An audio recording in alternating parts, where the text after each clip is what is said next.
to do this the hard way. Ah, ReCore. What can I say about ReCore that hasn't already been said? ReCore is the love child of Keiji Inafune and the creators of Metroid Prime. With two such pedigrees to live up to, a lot was expected of ReCore. Does it live up to those expectations? Well, yes and no. But if anyone could set things right, Jewel, I knew it would be you. The game starts off with next to no explanation of what's going on, and it doesn't really do much to rectify that during the main storyline.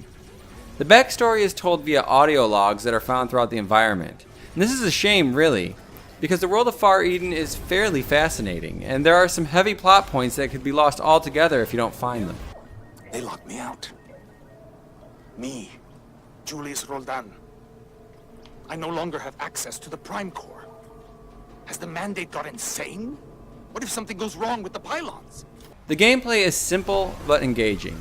Jewel has one weapon with two attack types, light and heavy. As you play, you unlock color modifiers for the weapon that not only boost damage against matching color enemies, but adds special properties to the heavy attacks. She also starts off with a robotic companion named Mac. Oh, come here, boy. I see that leg. As the game progresses, she will collect more robotic companions, as well as new bodies for those companions. A big part of the game is collecting the cores of enemies via a simple tug-of-war minigame, as well as parts to upgrade these robo-buddies. This includes not only powering up their cores, but building new body parts for them.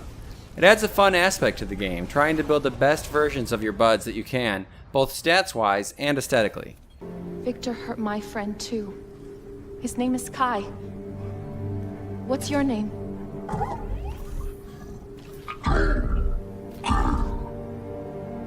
Balancing the use of Jewel's movement, her weapon attacks, and her companions and their special attacks is the key to ReCore's combat.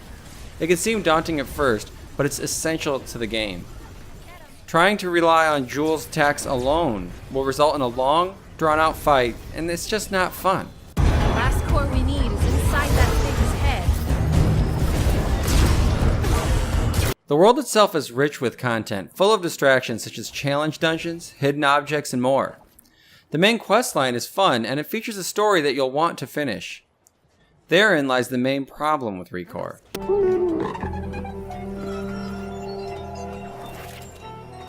Hope this works.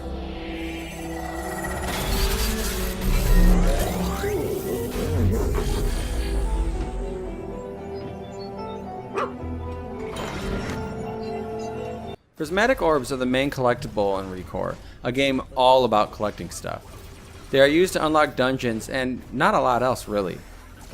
On its own, this is a fine mechanic, but at a specific point in the story, the game decides that collecting these orbs on your own time isn't good enough, and it forces you to go out and explore to continue on to the end of the game. This turns ReCore from a light-hearted action platformer reminiscent of the PS2 era, which is a good thing, to a slog. You spend hours traveling around Far Eden, redoing challenge dungeons, and more, just to finish the main quest line. It's not fun.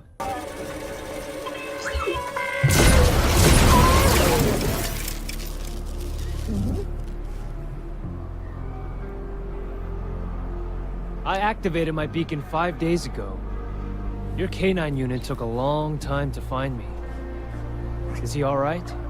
It should also be noted that ReCore is Microsoft's first Play Anywhere game. It's actually an excellent example of it too. While the game features excessive load times on the Xbox One, which I'm told have been patched out at this point, it performs much better on Windows 10. The cloud saves work as expected too. I was able to play the main story quests on my PC one moment, and sit back in the living room to play the challenge dungeons on my Xbox the next. All who wake must die. Go! ReCore is a game that really makes me wish we had a 10-point grading system, because it would be a solid 3.5. Gameplay and story-wise, it's awesome. The force drag at the end hurts it a lot though. I'm giving ReCore a 3 out of 5.